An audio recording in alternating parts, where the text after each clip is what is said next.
Okay, we are going to get a whole different realm than what you've seen so far, because I have a different story, just like Jimmy was saying earlier. Each one of us has some type of story. There's some place that we've come from, and some of you have learned from it, and some of you are still learning, and some of you will never learn, and some of you've got there, okay? But it's all a process. My name is Kim Hutton, and I'm the director of the Student Support Services Program, which is a TRIO program that serves first-generation low-income students and students with disabilities. I can talk forever about that program, but that's not what I'm here for today. I'm going to tell you a little bit about me. And as I mentioned earlier, we all have a story. I am a first-generation student, meaning neither one of my parents went to college. As a matter of fact, I was raised by a single parent who had me when she was 16. I come from a low-income background because my mom had me at 16, and she quit school, later went back to get a GED, and then pretty much worked her tail off to make sure that I had the things that I needed. I don't think that I ever really appreciated what she was doing. I'm not sure that I really recognized it until I became older. And I was the type of student that I had a lot of things, like at school, I was popular. Things seemed to come easy for me. I didn't really study in school because I guess I had enough smarts to get by. All I could think about was my only way to college would be to be an athlete and get a scholarship. Was that an eye-opener? So I worked hard. I participated in all sports. I was very involved in high school. And everybody would talk to me, really my grandmother was the one who really talked to me a whole lot about going to college. And she would always tell me, Kimberly, I'll give you a crisp $100 bill whenever you cross that stage with your diploma from high school. But you need to be thinking about college. And this was like 6th grade she started telling me this. And all I could think about was, Granny, I'm in the 6th grade, can I just go to middle school? And then she would keep telling me, when I was a freshman in high school, I was like, can I just go to high school? Why do I have to be thinking about college? Well, years later, I look back and I wish I would have listened to my granny because she was the one person that would encourage me. My Spanish teacher in high school was another one who encouraged me. And she basically would sit down with me and tell me, you're going to do this. Because I was the only person in my school that took Spanish 3 that year, and she agreed to teach me Spanish. So she would give me my homework, and then every day she would tell me what I needed to do. I ended up going to Tarleton because that's where my uncle went to school, and so I had no idea where else to go. He was the only person that I knew that went to school, and he was 4 years older than me. He was kind of like a brother. So I went to Tarleton, and I thank God every day that I have that diploma because I don't know what I was doing there. I have no clue. I worked a lot, a whole lot to pay for school because I thought I can't have all this debt when I get out. And I'm just going to have to work. And my freshman year in college, I did run track and accomplish what I wanted to, but I realized that wasn't going to get me anywhere. I wasn't going to be an Olympic athlete that was going to be getting, signed by Nike and Reebok and Adidas or whatever. I needed to figure out how I was going to get through college. So like I said, I worked a whole lot and went to school. And if it wasn't for the lady that I did work study with, I probably wouldn't have graduated because she told me you had to fill out this petition and actually ask them to review your stuff so you could graduate. I just never understood. I went to college because I said, I want to make lots of money. I want to be able to support my mom. But I really didn't know how I was going to do that.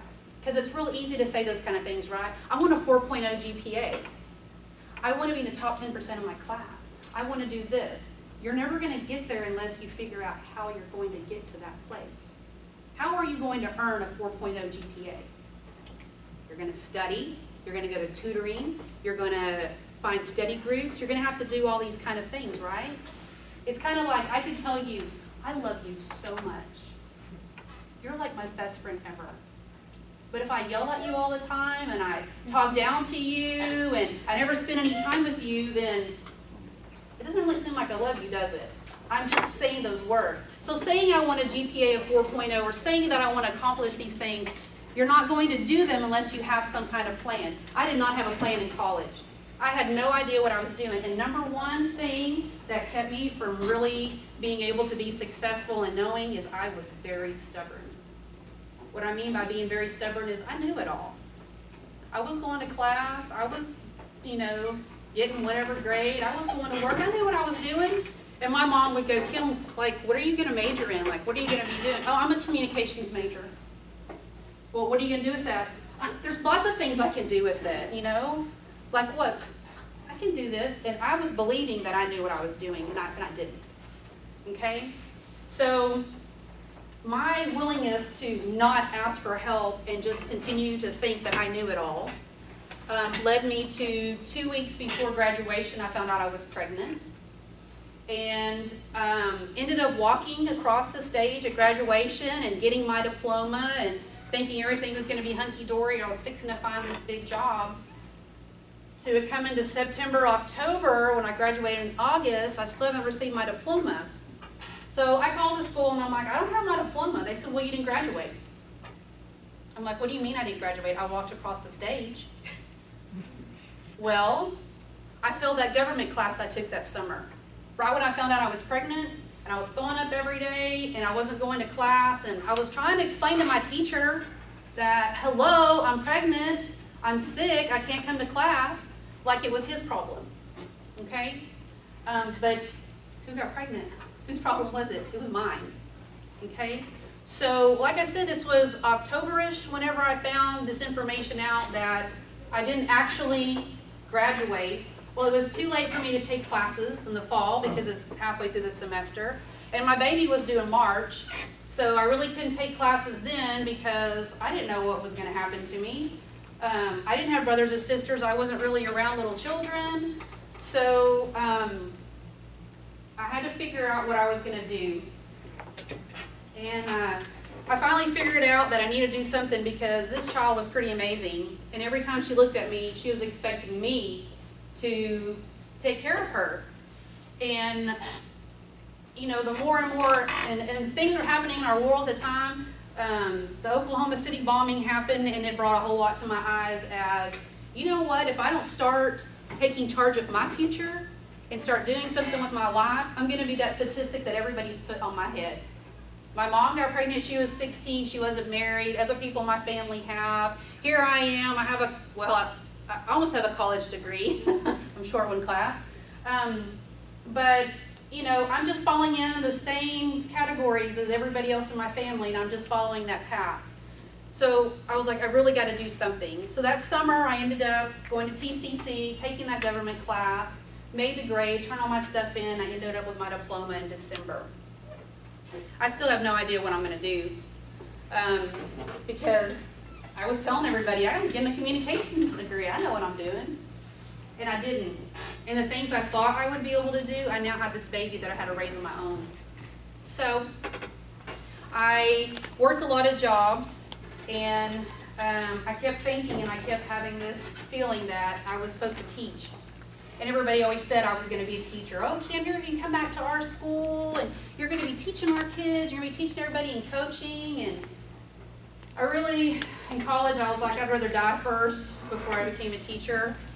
And so what I do, I started subbing. And that awesome Spanish teacher that I had was, of course, still working there. And she came up to me the third day I was subbing, and she said, don't you have something in Spanish? I said, well, I have a minor in Spanish, but I didn't get my degree in Spanish. And Ms. Corner, I took Spanish because it's fun. I enjoyed it. I didn't want to teach it. She goes, well, you're going to. Come here. So we went to talk to the principal, and the principal sat me down and said, we've got to have a Spanish teacher because our other Spanish teacher quit, and we can't find anybody else. You're our only hope. So I was like, okay, sure, I'll try it. Well, I really enjoyed being around the students. I didn't really want to teach Spanish. And I found out that, and so that was like, again, another October whenever I started doing this, and I was a permanent sub till the end of the year. And like I said, I enjoyed it. I developed some really good relationships with parents and students, but I wasn't quite sure about that whole teaching thing. So they said, would you be willing to, go through the teacher's preparation program and get certified to teach? Okay, sure, I'll try it.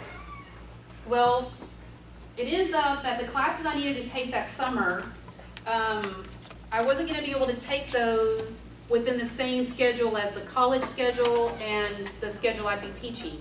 You know, one class was gonna overlap the other one, and I was like, what am I supposed to do to get these 6 hours? Well, we're gonna send you to Mexico, Kim, and you're gonna study abroad. Okay, sure, I'll do it. So I went to Mexico for 6 weeks, went to school, left my daughter with my mom, and 2 or 3 years passed, because back then you had, I think, 3 years to get your probationary certificate. I can't pass the test. I can't pass the test to become a certified teacher. And I look back now, and I thought for so many reasons that, you know, I understand why I couldn't pass it. And everybody, I had so much support from other teachers that I worked with, and students and parents, and I realized, Kim, you didn't pass that test because you didn't know how to study for it. You weren't preparing yourself for it. But at the time, I didn't know it because I'm like, I'm studying, but I wasn't passing. And like I said, again, I'm stubborn. I wasn't figuring this all out. So I no longer can teach because I don't have any more hours or probationary certificates. So I became an aide. I ended up getting married. I had another child. I worked as assistant to a superintendent. And my husband was teaching at a school in this area, and they needed a counselor. So the school called and said, hey, can you become our academic counselor? And I was like, all I have is a bachelor's degree. I don't have a teaching certificate. They said, we just need you to help us academically. We can support you. So I thought, this is what I could do. I could be a counselor. Because that teaching thing, I don't know. Maybe it's because it was Spanish, and Spanish was fun and no longer fun anymore now that I had to teach it to people who didn't want to learn it. I don't know. So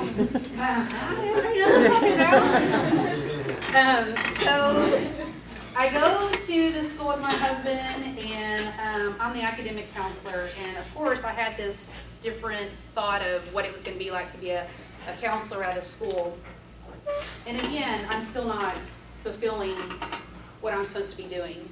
And I'm not understanding what's going on. And I'm starting to become a little bit smarter and wiser and understanding that I was a little stubborn and I needed to sit down and think about, you know, really, what am I going to be doing with my life and what am I going to do when I grow up? So I had somebody come in the office. We had the Upward Bound program at the school that I was at, and the Upward Bound director said, hey, Kim, you know anybody who would want to come and be a counselor for our UB program? And I was like, tell me a little bit about that TRIO program, which it's a TRIO program like I work in now. And it serves first generation and low-income students, high school students. So I was like, yes, I want to try this. And for the first time in my life working that program, I started feeling like, you know what? I'm going to be okay. I am worthy. I have earned a degree, even though I didn't maybe get the GPA I wanted. I think I ended up with like a 2.75. And I started realizing that I was given this opportunity because I'm a first-generation student raised from a low-income background, that all these students that I was working with, I could relate to. All my life, I always knew that I wanted to help people, but I didn't know how. And everybody pegged me, like I said, was to be a teacher.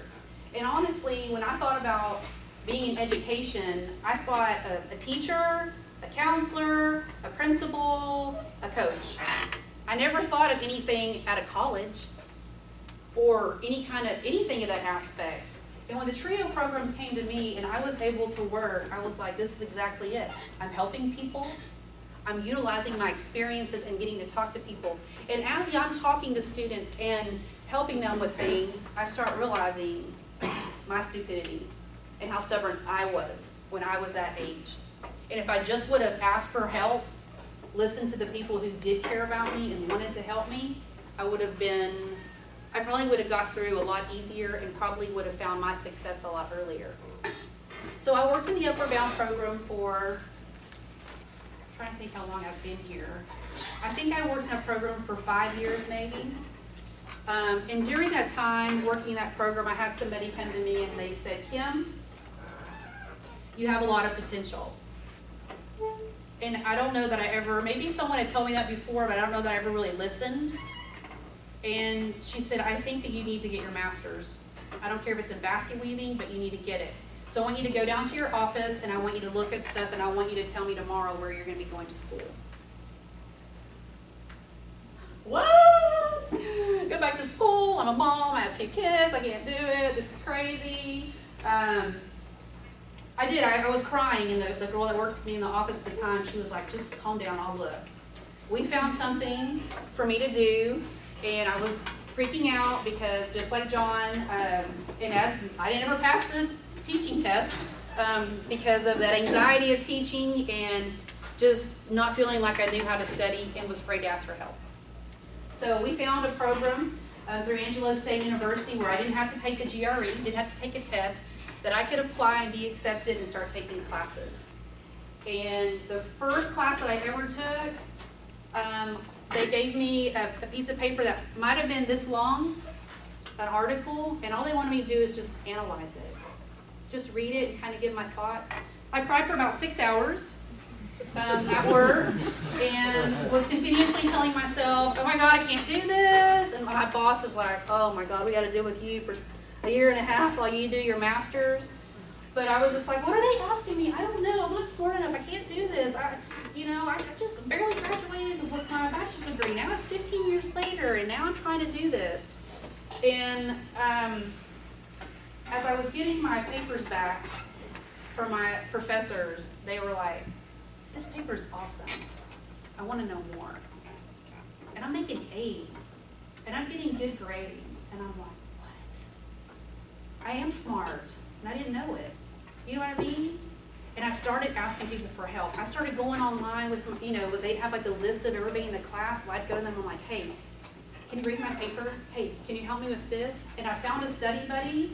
She was the same age that I was. She was kind of going through some of the same things. And I'm taking it online, and she's right there. So we would just kind of help each other. And that's the one thing that I would say to you and everybody else have. Use your resources. Do not be afraid to get help, because everybody feels the same way. I did not want anybody reading my paper because I didn't want them to go, oh my gosh, it's so stupid. What is she writing? So many errors. I didn't want anybody telling me that. But in reality, I'm sending people my papers, and they're like, wow, this is really good. You need to put a couple of good things here and there, and that looks really good. And I graduated with my master's at the age of 40 with a 4.0. And how did I do it? Because I asked for help. Guys, it took me to be 38 years old before I started asking for help and realizing that I didn't know it all. I needed some help. Okay? So if we could tell you anything today that would help you take charge of your future, is to be honest with yourself. Sit down and be honest with yourself. What are you doing here? I went to college because I was going to support my mom and make lots of money. Well, I'm here to tell you that if you're not doing what you love, it doesn't matter how much money you make, because you're going to be miserable and you're going to spend it foolishly. Or if you choose to do something that somebody else has pegged you to do, to be a lawyer or a doctor or a nurse or maybe a teacher or whatever, they say that you need to do this, so you're doing it for them, you're not going to be successful if it's not what you want to do. Yeah, being a lawyer sounds really cool, but do you know how many hours of research you're going to have to put in to be a lawyer? You're defending somebody's life. Are they going to be in prison, or are they going to get to do something else? How many hours do you think you're going to work to be a lawyer? You may be making hundreds of thousands of dollars, but when are you going to spend it? Right? If you don't love what you're doing, you're not going to be happy. Don't let anybody tell you, we're not going to make enough money. So I'm going to tell you right now, whatever you make, you're going to live off that. Everybody told me, if you're in education, you're not going to make any money. Well, I drive a 2014 car. My husband drives a 2014 car. My oldest daughter drives a 2014 car. I have everything that I want, things I never had before. I have those. So who cares how much money I make? I have the things that I want. Think about what interests you. What is your desire? What do you want to do? That's what you need to major in. And that's where you need to go. And you need to find the people that you can talk to. John, Jimmy, me, other classmates. Ask them. Talk to your professors. Make sure you develop a relationship with them. Because people are going to tell you, well, when you go to college, they don't care about you. Yes, they do. They do care about you, but what the difference is between high school and college is your high school teacher saw you every single day. If you came in one day and you were in a bad mood, or you failed the test and you were normally an A student, that teacher knows. They're going to go, what's wrong with you? You're not the student that I've seen you every day. What's the matter with you? What's going on? Well, you know, so-and-so told me that your mama this and that. So is that what's going on? Right? Y'all know what I'm talking about, right? In high school, your teacher knows you. But in college, there's so many things. And in college, everybody's going and doing their own thing that a professor may think, well, this kid's failed this test every time. I guess they're going out every night getting drunk. Guess they're going to do this. They're not studying. They're not doing that. Because you haven't developed a relationship with them. Maybe you're failing every test because you don't understand. But if you go to them and tell them, I need some help, they're going to do everything they can to help you. Okay? We're midway through the semester almost, like we started 3 weeks. Think about what you're doing here, guys. Think about what you're doing. Think about your interest. Use the opportunity that you have here at Weatherford College to get those resources that you need so that you can be successful and major in something that you're going to love and that you're going to enjoy for the rest of your life. Use your resources. Okay? Thank you, guys.